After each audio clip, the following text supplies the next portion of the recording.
자, 안녕하세요. 오늘은 우리 교과서 186쪽 전후 아시아의 민족운동. 자, 여기서 이야기하는 전후는 1차 세계대전입니다. 제1차 세계대전. 핵심 질문. 아시아인들은 전후 제국주의 열강에 저항하여 어떤 주권 회복의 노력을 벌였을까? 중국은 중국에 침략했던 제국주의 국가들에게 어떻게 저항했으며, 그 다음에 인도는 영국이죠.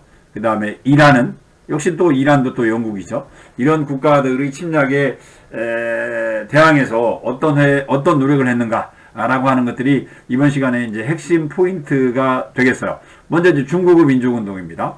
신의 혁명 이후 대총통으로 취임한 위안스카이. 이제 뭐예요?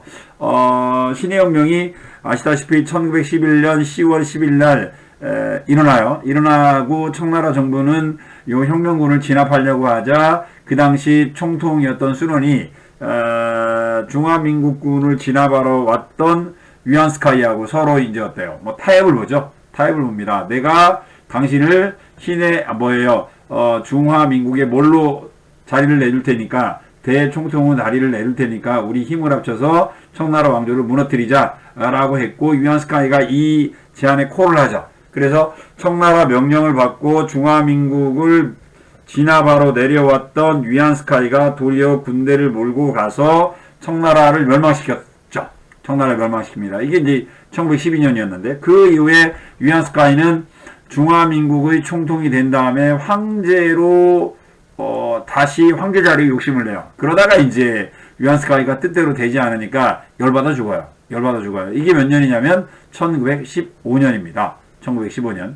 그 이후에 중화민국은 각지에서 군벌이 난립니다. 특히 이제 군벌이 난립한 지역은 어디냐면 북부 지역이에요. 헛베이 지역이고요. 아무래도 이제 요 강남 지역은 난징을 중심으로 해서 중화민국 세력이 있었죠. 중화민국 세력이 있었고, 북쪽에는 군벌 세력이 존재했다.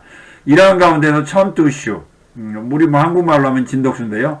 천투슈 중 지식인들은 유교를 비판하고 과학과 민주주의를 내세웠는데, 이 운동을 우리가 뭐라고 부르냐면 신문화운동이라고 부른다.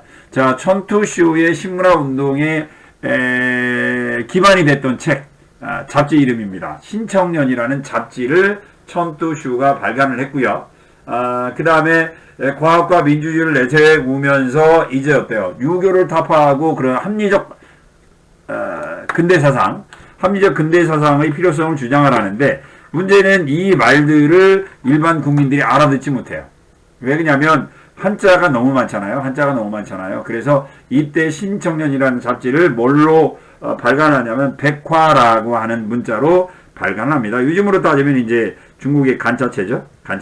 간략한 중국 한자인 백화문으로 이때 이제 신청년이라는 잡지를 발간을 해요. 그래서 중국의 신문화운동을 우리가 다른 말로 표현하면 무슨 운동이라고 하냐면 백화운동이라고도 이야기를 하고요. 백화운동이라고 주장을 하기도 했고요. 요 백화운동에 앞장섰던 사람이 누구냐면 후스라는 사람이에요. 그래서 중국의 신문화운동하면 천투슈, 그 다음에 후스, 신청년이라는 잡지를 대표적으로 이야기하고요. 이제 이들이 이제 유교를 비판하고 그 다음에 합리적 근대 사상을 주장을 내세웁니다. 자, 그 신문화 운동하고 맞아 떨어진 게 바로 이제 이 오사운동이 돼요. 오사운동이. 자, 그럼 이제 오사운동이 등장하게 되는 배경 보도록 할게요. 1차 세계대전 중 일본은 독일의 세력권이었던 산둥반도의 칭다오를 점령을 해요. 칭다오. 와우, 맥주로 유명하죠, 칭다오. 칭다오가 맥주로 유명한 이유는 이 산둥반도는 상당히 오랫동안 어때요? 독일의 세력권이었기 때문에 그렇죠. 독일 하면 우리 뭐가 생각나요? 맥주죠, 맥주. 그래서 독일의 세력권이었던 칭다오가 그래서 뭘로 유명해요? 맥주로 유명한데, 독일은 1차 세계대전을 일으켰던 삼국 동맹이죠. 일본은 뭐예요? 일본은 이때까지만 해도 뭐가 유효하냐면 영일동맹이 유효했어요. 영일동맹이 이때까지 유효했기 때문에 일본이 영국하고 같은 편이었어요. 그래서 1차 세계대전 때 일본은 동맹국이 아니라 뭐였어요? 연합군이었죠. 연합군으로 일본이 참전을 하고 동맹군인 독일이 지배하고 있던 칭다오를 점령을 합니다. 물론 이때 뭐 일본이 칭다오를 쉽게 점령을 하죠. 왜 그러냐면 독일은 병력을 다 어디로 빼돌렸기 때문에, 뭐 유럽 전쟁에 한창 진이 빠져 있었기 때문에 그냥 어떻게 보면 날로 먹죠. 날로 먹어요. 칭다오를 점령하고 유얀스카이에게 일본 권익을 보장받으러 21개조 요구를 강요를 했어요. 근데 요 21개조 요구를 유얀스카이가 콜을 하죠.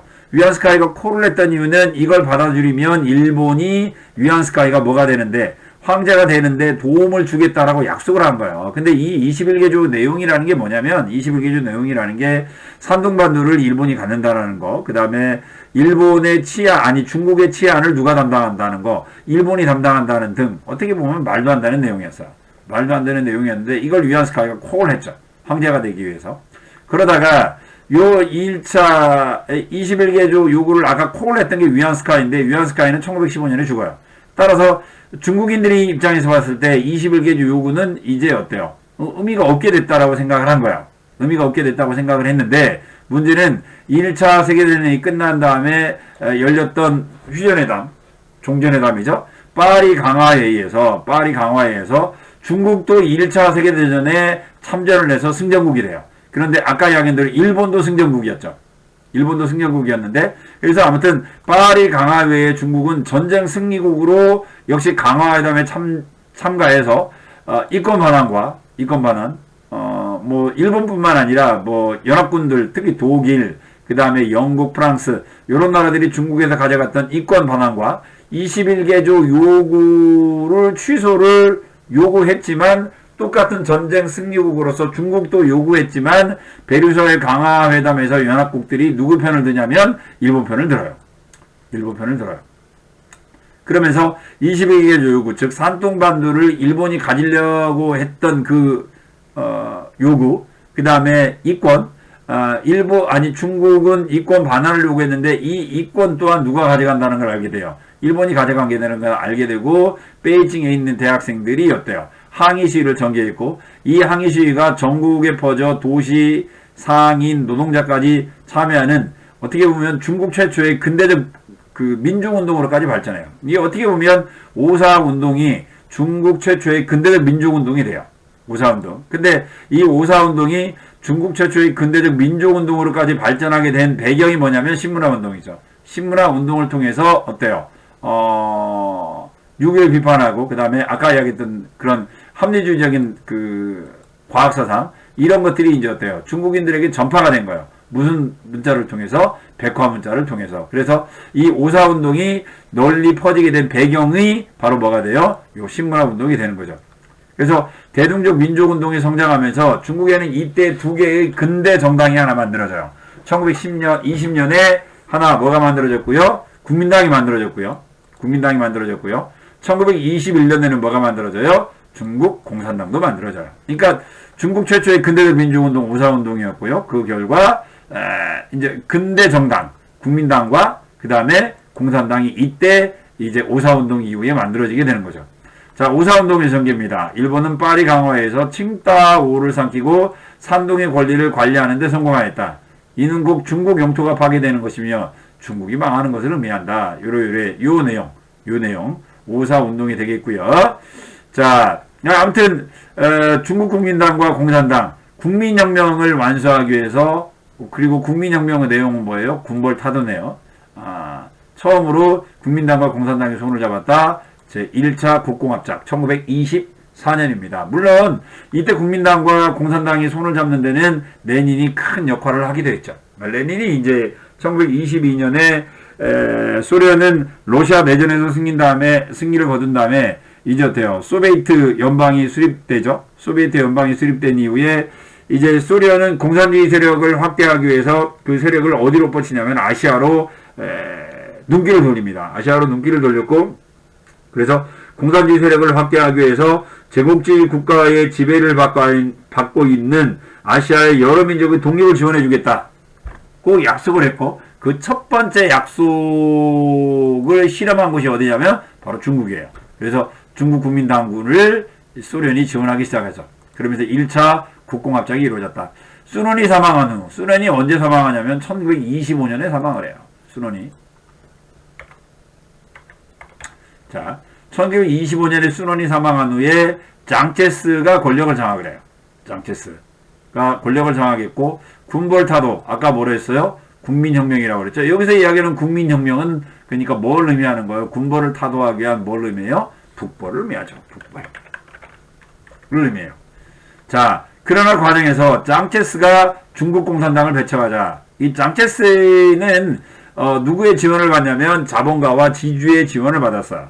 자본가나 지주의 지원을 받았는데 1925년 530 사건, 굉장히 유명한 사건인데 1925년 5월 30날 상하이에서 반제국주의 노동자 시위가 전개가 돼요. 반제국주의. 현재 이 상하이 530 사건은 상하이에 있었던 영국 공장에서 일했던 노동자들이 영국 관리자로부터 집단 구타를 당하는 사건이 벌어지게 되고요. 요 집단 구타 사건에 대항해서 노동자들이 대규모 시위를 전개했죠. 근데 530 사건 이후에 자본가라든가 지주계급들이 노동자 계급들을 두려워하기 시작하고요. 그러면서 짱체스를 적극 지원하기 시작합니다. 짱체스를 적극 지원하기 시작했고요. 그래서 지주나 자본가들의 지원을 받았던 짱체스는 1927년 4월 12일 쿠데타를 일으켜요.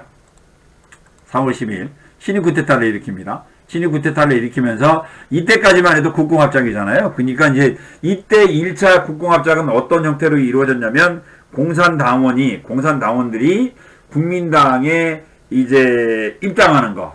이제 공산당원이 국민당에 입당하는 걸로 1차 국공합작이 이루어졌거든요. 근데 이때 이제 짱체스가 4.12 쿠데타를 통해서 국민당에 입당했던 공산당원 약 30만 명을 숙청하고 처형을 해버려요.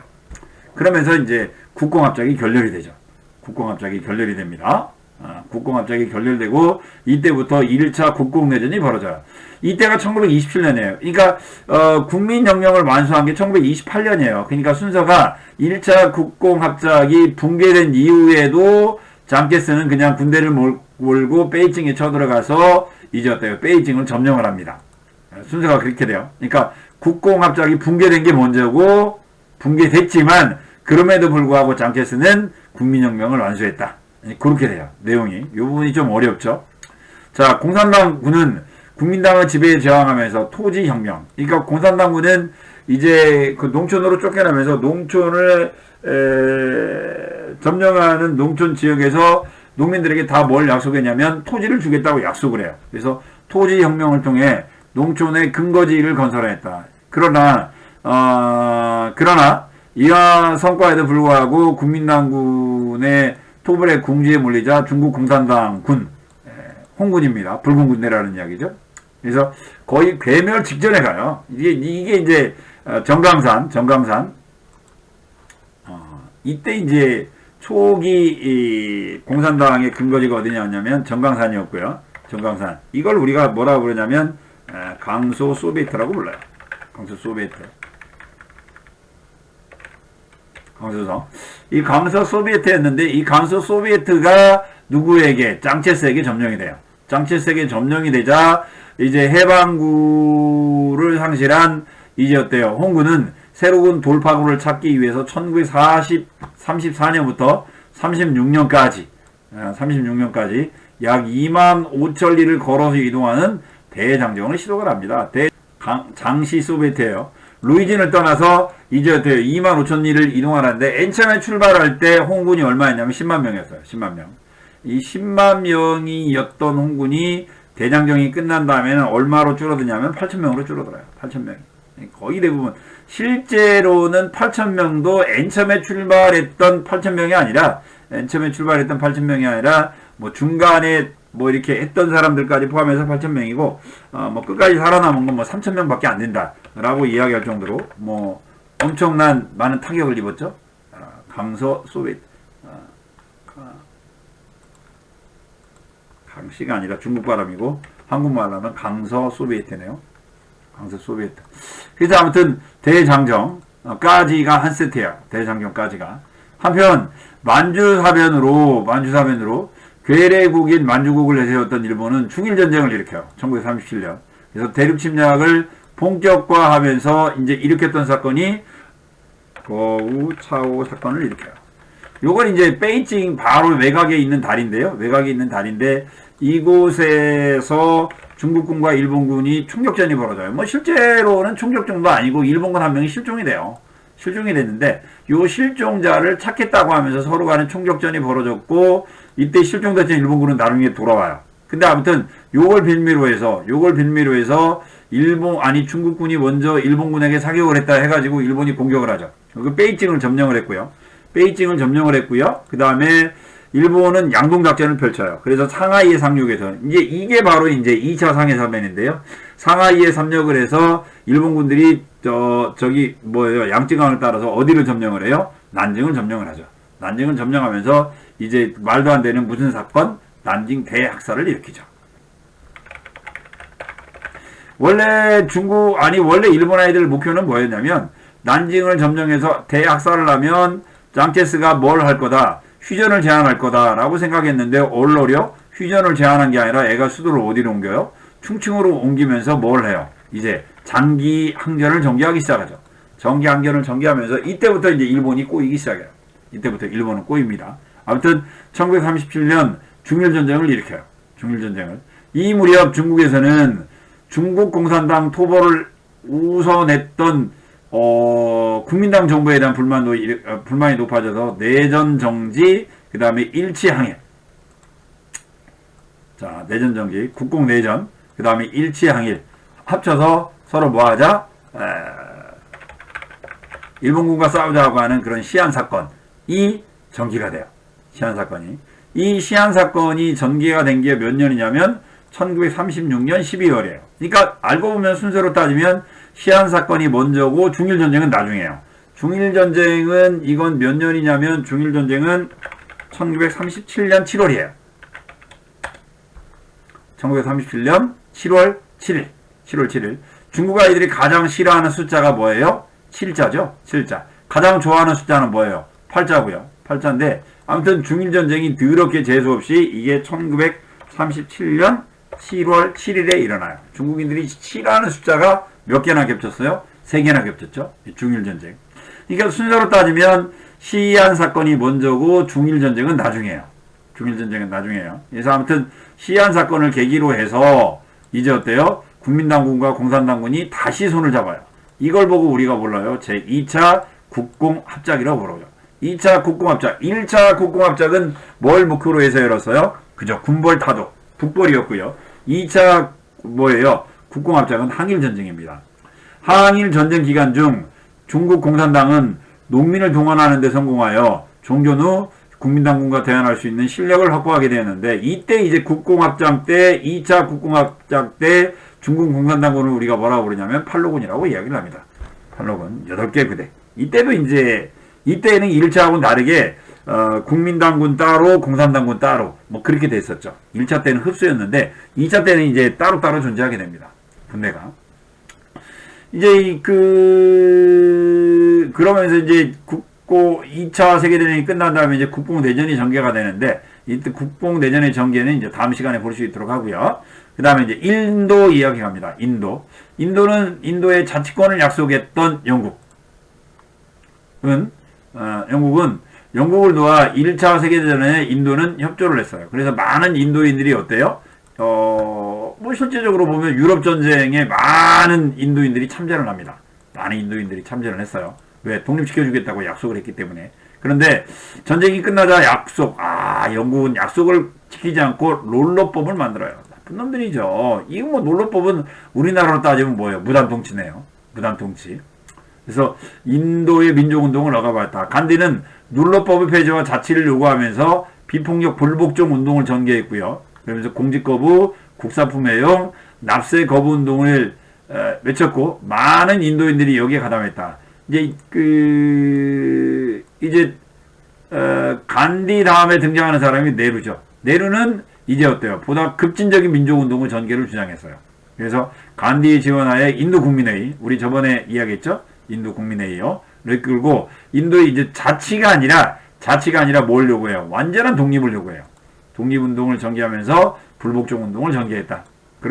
결국 인도는 신인도 통치법을 만들어서 각주의 자치를 인정하긴 했지만 외교권과 군사권은 여전히 인도 총독에게 있는 그런 껍데기 자치만을 인정했고 완전 독립은 2차 세계대전 이후에나 이루어졌다라고 이야기를 하고 있어요. 자, 그러니까 1차 세계대전 이후에 롤러법, 그 다음에 간디의 비폭력 불복종운동, 네루의 급진적 민주운동, 그러자 이제 영국은 어때요? 신인도 통치법을 만들어서 자치를 인정했지만 이것도 외교권과 군사권은 없는 그런 껍데기 자치였다라고 이야기를 하고 있어요. 자, 오스만 제국 1차 세계대전에 참전을 했다가 어때요? 패전국이 되죠. 청년 튀르크 당원. 와우. 청년 튀르크 당원들이 어때요? 극심한 그런 어떻게 보면 튀르크 민족주의에 의해서 발칸 전쟁이 일어났고 발칸 전쟁에서 패하면서 오스만 제국은 아주 조그만 나라로 전락을 했다라고 그랬죠. 아무튼 이 청년 튀르크 당원이었던 무스타파 케말 이 청년 장교와 함께 오스만 제국을 무너뜨리고 터키 공화국을 선포해요. 1923년입니다. 대통령이 취임했던 무스타파 케말은 이슬람의 영향력을 축소하면서 세속화와 서구화, 그래서 일부 다처제를 폐지하고 로마 표기법. 그래서 이제 터키는 이렇게 되면 똑같은 이슬람 국가지만 아랍어를 사용하긴 하지만 이 사람들은 뭘 사용해요? 로마 표기를 했던 새로운 아랍 문자 뭐 비슷한 걸 만들어낸 거죠. 그 다음에 이란요. 리자샤를 지도로 카자르 왕국을 대신해서 무슨 왕조가 만들어졌다? 팔레비 왕조가 만들어집니다. 리다샤는 나라 이름을 뭐라고 불렀고요? 이란이라고 불러요. 이제 더 이상 이란은 이제 페르시아가 아닌 거죠. 페르시아가 아니라 뭐라고 불렀어요? 이란이라고 부르면서 근대화 운동을 전개했다. 2차 세계대전을 거치면서 이란은 영국과 소련, 이란을 점령하는 사태가 일어났고 종전후에는 미국의 영향력이 강해지면서 이란의 자립은 여전히 어려웠다. 그러면서 이제 미국의 영향력 아래서 이제 팔레비 왕조가 이제 어때요? 세속적인 근대화 정책을 추진을 했다. 여기까지가 이제 이란의 모습입니다. 이제 자세한 내용은 저희가 이제 수업 시간에 더 볼 수 있도록 할게요.